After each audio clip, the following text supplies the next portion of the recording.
Welcome back to Literally My Life, My Guide to Girlhood, the podcast where growing up is messy, glowing up is spiritual, and no one's got it figured out, but we're showing up anyway. I'm your host, Alexandra el-Amin, Chicago Barbie, Boulder bound, soft but not to be played with, and this season, we're healing in private, glowing in public, and becoming women we actually like. Let's get into it. And welcome back to yet another episode of Literally My Life, My Guide to Girlhood. I am always super excited to be behind the mic, to be talking to you guys, and be doing another podcast episode. I've had Literally My Life for probably over a year and a half now, so it's absolutely insane that I'm still doing these, but I just love you guys. Okay, so today's episode, as you guys can tell by the title, is going to be talking about Carrie Bradshaw and situationships, because Carrie Bradshaw is the queen of situationships. If you guys read our newsletter, then you know that I'm totally obsessed with Sex and the City right now. I'm on season 4, and wow. But watching Carrie chase Big is becoming extremely painful. You know what the worst thing was? You know what the most painful thing was? Relating to Carrie Bradshaw. I'm not even kidding, guys. I have related to Carrie Bradshaw. That's when I knew things were getting bad. Every time I feel myself start to slip back into the grasp of my situationship, I'm like, oh my God, Alex, you're acting like Carrie Bradshaw. And it wakes me right up. It wakes me right up because that's the person you really don't want to act like. She wasn't the worst person in the world. I feel like there's so much Carrie Bradshaw hate on TikTok and stuff. Even before I watched the show, I was I had this bias against her because I saw so much hate about her on the internet. I was like, Carrie Bradshaw has got to be the worst woman in the world. But she's really not. She's just really self-centered and chases down a man that absolutely hates her guts. But who hasn't before, right?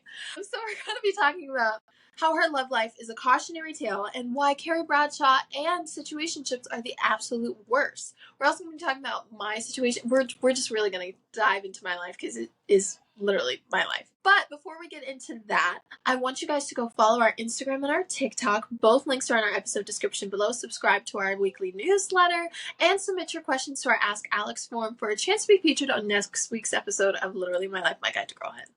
Okay, sorry guys. And I know I stutter a lot, so you guys are really sweet to be listening to my podcast because I stutter a lot. I don't know what's up with that. I didn't used to stutter that much until a couple of years ago. Okay, so watching Carrie chase Big has been a horribly painful experience because it felt relatable. Okay? So we'll give you a little background for the people that don't watch Sex and the City. Sex and the City is basically about this lady. Her name is Carrie Bradshaw. She has 3 friends, Charlotte, Miranda, Samantha. And Carrie is a writer. She has a column in I don't know if it's I think it's the New York Star. She has a column in the New York Star. This is in the 90s when newspapers were really popular. So she's kind of like a semi-New York celebrity. And she writes about exactly that, Sex and the City. That's the name of her column. So she writes about her love lives, her friends' love lives, one-night stands, hookups, relationships. She just writes about that, right? The problem is, during the first season, Carrie meets Mr. Big, right? And Mr. Big, from the very beginning, from the jump, that's the thing I don't understand about her. With my thing, it was with my situation. With mine, it was okay, he was interested at first, and then he avoided once things got real. Mr. Big was actually never interested in Carrie Bradshaw. If you go back and you watch the first season, there were so many red flags about Mr. Big, the fact that he wouldn't take her he took her to this Chinese restaurant, and then she saw a coworker, and her coworker told her that that's the place that guys take ugly girls because they don't want to be seen out with them. Girl, okay, that. But then Mr. Big also would not introduce her to his mother. He also got married on her in the second season. Listen to this part. During the second season, Carrie takes him back after he won't let her meet his mother, after he literally tells her she's not the one for him. She takes him back. Okay, whatever. I'm not even going to judge you for that. I'm going to judge you a little bit, but I get it because we've all been in situationships before, and they really do make you question all of your standards. Or maybe we just have low self-esteem, I don't know.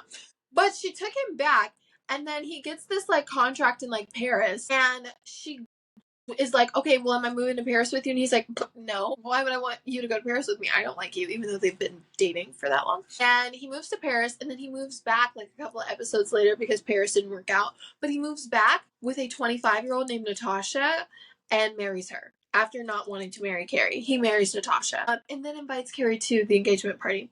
And then Carrie meets I'm getting really into it. I have to stop. I really have to stop. But this is just an example of how bad Mr. Big strung her along. But every time Carrie just went back for more and more and more. And that is what we call a situationship. A man who will like not claim you for the life of him, but strings you along, keeps you on the wheel because he just wants to know that he has you for comfort, not because he likes you. Let me get into my outline, okay? But also I wanted to say I've got some really insane questions from you guys today about situationships, knowing your worth, and how to stop being the Carrie in your own story. So stay tuned for the Ask Alex segment. Okay, so first thing, my first section. Why Carrie and Mr. Big are the ultimate toxic duo. Okay, I have my own personal Mr. Big. So I have been analyzing Mr. Big crazily. Now, my Mr. Big is not as bad, but Mr. Big is avoidant and he's non-committal. Hello, my situation. And he just runs and runs and runs away from any kind of commitment with Carrie only. He married another woman, but that's not the point. He runs and runs and runs away, right? Carrie likes the toxic, the up and down, because it hurts so bad, but it feels so good. It's this weird chase. This is how you know you have some kind of attachment issue, because why in the world do you want somebody who makes you crazy? Why do you want somebody who makes you feel these sparks and stuff? Growing up is realizing, and maturing is realizing, those sparks and that chemistry and those butterflies, none of that is good for you. Listen to me when I say that. None of that is good for you. If you're with somebody who makes you feel that way, like this rush and all that stuff, no. Be with somebody who makes you feel stable. Be with somebody who is consistent. Do not be with somebody who loves you one day, is all over you one day, and then does not care about you the next. Do not do that to yourself. You will lose your will to live. And this is coming from somebody who just went through this and is actually currently going through it. That's not okay. Carrie's obsession with chasing someone who clearly couldn't love her right. Carrie has so many issues. I have been thinking about watching the Carrie Diaries just to see what in the world was wrong with her. Like, what is wrong with you to make you want somebody like Big? But it's hard to judge Carrie because I've had my own situationship and I've seen the parallel. And it just makes you question yourself because you can feel so good and so confident about yourself until you meet a guy who isn't sure about you. And then your confidence is just like all over the place because you're like, what do you mean you're not sure about me? I thought I was all that in a bag of potato chips. And you're going to sit here and tell me that you don't want to be with me or you don't want to settle down or any of those things that like they'll tell you just to say that they really just don't want to be with you. It just makes your self-esteem go all over the place. And so I feel in a way you kind of chase, and I know this isn't my case, I can't really speak for Carrie Bradshaw, mostly because she's a fictional character. But in a way, you kind of like chase that person's validation because you want it so bad because they chose not to give it to you. Yeah, I guess that's what I've been doing. It's like, I want you to validate me because you chose not to do it, and I need that. But you don't need it. You really don't. Big also played hot and cold a lot. Like literally marrying another woman and then having an affair with Carrie. Why not just marry Carrie? If you're going to sleep and sneak around with Carrie, marry Carrie. Marry Carrie. Like, that's the thing with situationships, and that's the thing with oh my god, you know what I'm gonna do? While we're recording the podcast, I'm gonna change his contact name to Mr. Big. I'm not even kidding. I'm gonna change it to Mr. Big. And I'm doing that right now. Oh my god, I wish I could show you guys my phone. I can't because I have his profile photo saved. But I just changed his thing to Mr. Big. Absolutely hilarious. Okay, sorry. Mr. Big played hot and cold, okay? That's the thing with situationships. That's what things with guys. They don't want you until they felt like they were losing you. Big had that affair with Carrie because he saw her with Aiden. And once he saw, oh crap, I just married another woman and Carrie just got a boyfriend, I can marry another woman, but Carrie cannot date a man who's perfect and makes her furniture. Absolutely not. So what I need to do now is string her back in, give her some of that hot energy, breadcrumb her along, give her some attention, and then once I see she's attached, break it off. Break it off. Just to let her know, just to let myself know I still have her. But I don't want anything with her. I need to make sure that I still have her in my back burner. Because that's how men think. Or at least men like Mr. Big. And there's a lot of lessons to learn from that dynamic. And I'm mostly teaching that to myself because I have my own Mr. Big now. And I hate it. Which leads us into section 2. Why situationships are soul crushing. Okay, situationships mess with your mental health and your self-worth. That's why they're so soul crushing. Because like I said in our first segment, you can feel so confident and so good about yourself until you meet a man that's not sure about you. And then your confidence just goes And it just goes right out the window. Because you're like, why? It just leaves you questioning first of all, let's make this clear. Any man that leaves you questioning like that does not like you. Let's make that very clear. I have to say that to myself because this is me finding my peace of mind. How do I find my peace of mind? By ranting about my personal life on a podcast that my friends listen to. This is how I find my peace of mind. Any man that leaves you questioning, leaves you all over the place, a man that's inconsistent like that does not like you. Somebody who really likes and appreciates you will be consistent with you, will not breadcrumb you along or give you hot and cold energy. They will just be hot all the time. On your most boring days, on your most casual days, on the most blast Sundays, they're still hot with you, okay? That's a man who likes you. A man who doesn't likes to string you along, like Mr. Big or my Mr. Big. So let's just get into it. Also, situationships, the reason they have such a pull on you is because they feel so like they're addicting. You know, there's like a little dopamine in those mixed signals, because when you have somebody who gives you the hot and cold energy and you're used to the cold, when you get that hot energy, your brain is literally addicted to the dopamine, that rush that you feel from getting that hot energy from somebody who's usually gives you that cold energy. Your brain becomes addicted to the mixed signals. Now, I know I'm too good to be stuck on bread by someone who can't even say what they want, who's emotionally unavailable. I dealt with somebody I am dealing with, in a way, someone who's emotionally unavailable. And as someone who is incredibly emotional, no, that is not something that I deserve. That is not something that I need, because I'm all over the place. I'm sensitive. I'm a crier. Why do you think my lashes are this long without extension? I cry all the time. I'm very emotionally in touch. I'm not passive aggressive at all. I just feel everything so deeply.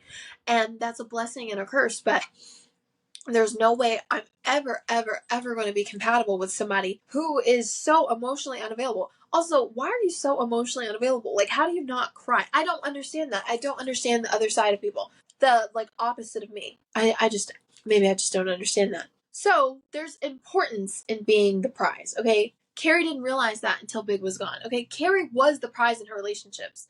Despite how she felt about herself, Carrie was the prize. I mean, look at Aiden. Aiden absolutely loved and adored Carrie, despite all of her flaws and her big, messy apartment and her big, messy, curly hair. He loved Carrie Bradshaw because Carrie Bradshaw was lovable, okay?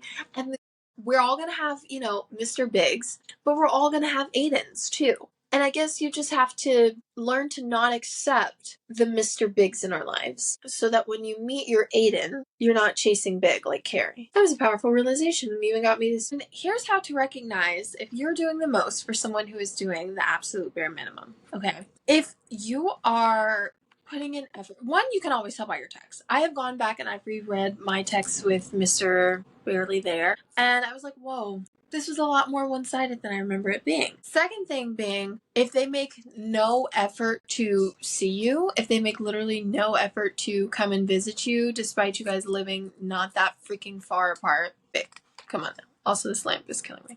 Girl, come on now. Bare minimum. If all they do is text you, bare minimum. If all they do is call you or stop by and see you, never do anything, like never make any real effort, never makes any real plans, never tries to take you out, never tries to do any of that. Not only are they not interested, but that's like them putting in the least amount of effort they can to maintain you, because that's how they feel about you. You just deserve the least amount of effort to them. Section 3. Advice for breaking the situationship cycle. I wrote this down by steps. The first one being, admit what you're actually in, okay? Stop romanticizing the mixed signals. If he hasn't committed, he's just not committing. He doesn't want to be with you. That doesn't mean that you're not worthy. That doesn't mean you're not lovable. That doesn't mean that nobody is ever gonna not, like, you know what I mean? Like, nobody's ever gonna want to be with you because this guy doesn't, like, whatever. But you need to admit what it is. It's not this fairy tale or whatever you want it to be. It is a classic situationship, and situationships suck, and you deserve better. Let's be truthful. Situationships hurt because they're like halfway love, you know, but your heart deserves the whole thing. Second step. Ask yourself, does he show up for you? If you're doing the emotional heavy lifting, like the texting and the planning and the caring and the being sweet and being patient and inviting him to things and being the best woman you could be, and he's doing none of that, you're already in a one-sided situationship, and you need to let it go. You are way too full of life to be somebody's maybe. You are way too full of life to be in a one-sided situationship. Move on. Like, I know it sucks. This is me literally saying that to myself. Like, I'm literally saying this to myself. I literally have Mr. Barely There on delivered right now. And I'm doing everything in my power to keep him barely there and keep him undelivered. And start matching his energy, or better yet, surpass him by focusing on yourself. Leave that man alone. Match his energy. If he does not care about you, let him not care about you. You can care about you. Like, situationships are the actual worst because of that push and pull. But like, do you think you deserve that? Are you gonna be 540 like Carrie, going through the push and pull with a man? No, you are not. It ends here. Okay, you're going to have a list of non-negotiables, which is going to be our fourth step. But for the third one, you're going to detox like it's a bad habit. Okay, you're going to quit him like you're quitting cigarettes. Okay, and first of all, blocking his Instagram is like putting on those little nicotine patches. Block him. I'm not going to block him, but he is restricted, and there's no shame in my game. Okay, treat him like the social media app you delete when it becomes toxic. I'm looking at you, Twitch. Stop checking his stories. Stop texting first. Stop making him the main character in your story. You are the main character. He's not Mr. Big. He's Mr. Really There. He's Mr. Mixables. He's Mr. Mr. Chance. Let him go. Let him go. Redirect all of your energy to glow up projects. For me, this is like moving to college, this podcast, my sports interview. Like, I'm just redirecting all my energy to bigger and better things, and not that bum ass man, not Mr. Rarely There, because he absolutely sucks. 4, which we just touched on, write out your non-negotiables. Okay, what does the man you want, like your ideal man, what does he look like? What does he do? Mr. Rarely There or Mr. Big or whatever will suddenly look like dust because he won't miss you. Won't fit your list at all. Okay, I'm talking fast, I'm stuttering, I don't really care, but it's the truth. Make your list of non-negotiable standards that you want in your man. Mine, consistency, communication, and being emotionally present. Mr. Rarely There, none of them. He does. He's none of them. So he doesn't fit my non-negotiable list, so he has to. 5th one, remember, confusion isn't love, like, at all. Like, literally at all, okay? If you're constantly wondering where you stand, it's not a relationship, it's a trap sent by the devil himself. Run. Rebuke those demons. Literally rebuke them. Okay? My biggest steps to detach is literally focusing on yourself, new routines, and creative projects. Mine is like prayer, lots of prayer. What's a prayer? Lots of like, God, please just let me forget him. Please just let me forget him energy. Lots of that. And creating boundaries. You guys don't need to talk. I wish I had recorded this episode yesterday because I wouldn't have texted him. I literally just texted Mr. Bailey there and we just had a conversation. But you need to create boundaries. There's no reason we should have casual conversations because we're not friends. You were my situationship. Like, create boundaries, which means no casual talking. Rebuild your confidence after being strung along. Okay, it definitely affects your self-esteem when somebody's unsure about you or somebody that you want to have a positive opinion, or somebody who you crave their validation will not give it to you or does not have a positive opinion on you. That hurts. It affects your self-esteem and it makes it quite low, actually. So you just have to do things to rebuild your self-confidence and focus on your life after somebody either A, falls, like loses feelings for you, or B, just never had them at all. You just have to learn to pick yourself up, which you are more than capable of, and get yourself together. And this is just a summer fling, and life is about to change so much in the fall, and you're going to be okay. You're going to be okay. Because you always have been in the past. That's the great thing about life. There's always that one situation that you never think you'll get over, and then you do, and you're like, wow, time really does heal all wounds. Now, detach. Now that you've... Okay. Now we're going to get into my favorite segment, the Ask Alex segment. This lamp is literally killing me. Okay, Ask Alex segment. Hi, Alex. How do I know if a guy is wasting my time? If he literally just puts in no effort.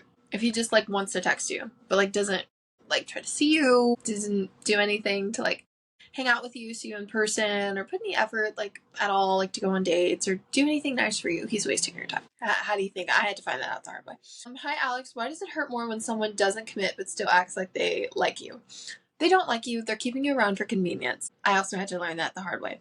And it hurts because you're human, because you want to feel chosen. You want to feel validated. You're human, and those are normal human things, but you're not going to be chosen by Mr. Non-committal.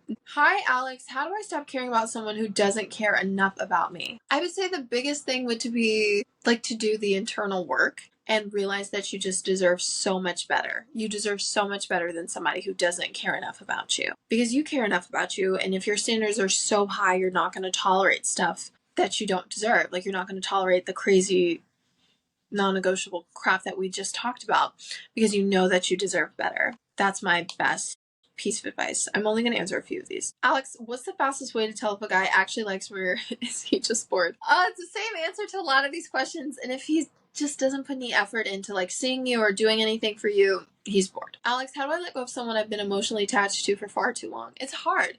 It's really, really hard because I'm going through the same thing. Detox, like he's a bad habit. Create your list of non-negotiables and rebuild your self-esteem. In that order too. 3. Alex, why do I always end up in situationships instead of real relationships? Because you tolerate them. Create boundaries. 4. Alex, is it wrong to have expectations early on? Absolutely not. Absolutely not. Know what you want. Be the person. Be Charlotte York in some instances. I find her quite annoying, but the girl knew she wanted to get married and she got married twice. Alex, what are 3 signs that a guy is breadcrumbing you if he never makes effort to see you? If he gives you attention some days and then some days he pulls back, and if he slowly but surely is becoming more dry over time. Alex, should I stay friends with someone I used to like or cut them off? Cut them off. You can't be friends with somebody you used to like because either you still like them or you never like them at all. It's one or the other. Alex, how do I stop myself from texting him when I miss him? I don't know, because I just texted him when I missed him. Realize that you're stronger than that. Create like timers, like, okay, if I can go 10 minutes without texting him and go another 10 minutes without texting him, like literally like you're quitting cigarettes. Like, I can go 10 minutes without smoking a cigarette. You can go 10 minutes without texting him. Hey Alex, what do I do when I'm the one who caught feelings but he didn't? Realize that it's his loss because you're a treasure and he doesn't know a good thing if it hit him in the face. And then you should hit him in the face. No, do not do that. Do not do that last part. Hi Alex, how do I raise my standards without feeling like I'm asking for too much? You're not asking for too much, you're asking for what you deserve. You're a queen. Literally stand up. Cheers. Okay. Last question. Hey Alex, how do you tell if he's just using you for attention? Like I said, if he makes absolutely no effort to do anything for you or with you, and he stays in the phone, lives in the phone, he's just using you for attention. And you deserve so much more than that. As did Carrie and as did Carrie Bradshaw. Okay? Literally do not end up like Carrie Bradshaw. Sex in the City has become a very cautionary tale for my love life, so I am leaving Mr. Barely There undelivered because of you guys. I really needed this episode. Okay. So don't be the Carrie, be the Samantha. Know when to walk away, keep your power, and remember the right person won't make you question if they want you. If you've ever been a Carrie, DM me your story and let's heal together. Now, before we end this episode, I wanted to read my own little blog post that won't make it into this week's newsletter, because this is a post kind of loosely based by Sex in the City and the New York Star. And this is what I wrote about in my Carrie Bradshaw voice. In life, we're told that love is about showing up for the big moments, the quiet moments, and the messy ones in between. But what happens when the person you want most is barely there at all? Mr. Barely There wasn't the worst guy I'd ever met. In fact, he was charming in a way that was almost dangerous. He texted just enough to keep me thinking, appeared just enough to keep me missing him, and give me just enough pieces of his world to make me believe there was a place for me in it. But when someone is only half present, you start filling in the gaps yourself. You create a fantasy, the version of him that could be there for you the way you deserve. And you hold on to it because the reality is too disappointing to face. With Mr. Barely There, I kept waiting for the moment he'd wake up and realize I was worth showing up for. I imagined us as a storybook couple. Effortless, electric, undeniable. But instead we were a series of almost. Almost dates, almost there, almost something real. And I couldn't help but wonder. Why do we fall so hard for the men who give us the least? Is it because the chase feels like validation? Or because deep down we think if we can just fix them, we'll prove we're worthy of the love we're already worthy of? Maybe the truth is sometimes we're not addicted to the man, we're addicted to the maybes. Maybe he'll call. Maybe he'll commit. Maybe this time will be different. But maybe is no place to build a home. And no matter how much I wanted Mr. Barely There to show up, I realize I can't spend my life loving men who are barely there. Because the right man, he'll be all the way there. No games, no guessing, no almost. Okay, so my biggest takeaway from this episode is to realize your worth and realize that you are so much better than a situationship and you are so full of life to be somebody's maybe. You are so loved. Keep repeating that to yourself. You're so loved and blessed and highly favored. And God will send something to you that is consistent and stable, not something that is all over the place, because that is what you deserve. You deserve to be you deserve to be treated like the queen that you are. Okay, you are a queen, you are a dream, you are absolutely stunning and amazing and smart and beautiful, and I absolutely love you and adore you, and you are so much better than that situationship.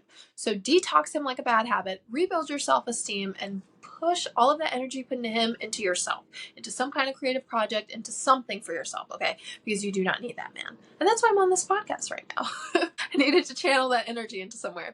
Thank you guys so much for listening to my rant. What is your take on Carrie Bradshaw and Mr. Big? And what's your take on situationships? I'm curious to know. Please leave a comment if you're on Spotify or a comment on YouTube. Love you guys so much, and I will see you guys next Monday on another episode of Literally My Life. Bye. That's it for this week's episode of Literally My Life, My Guide to Girlhood. If today's chaos, clarity, or confessions hit home, don't keep it to yourself. Rate the show, send it to your favorite group chat, and follow for more real girl talk. New episodes every Monday. And remember, the glow up is internal and the soft life is earned. I'll see you next time. Barbie out.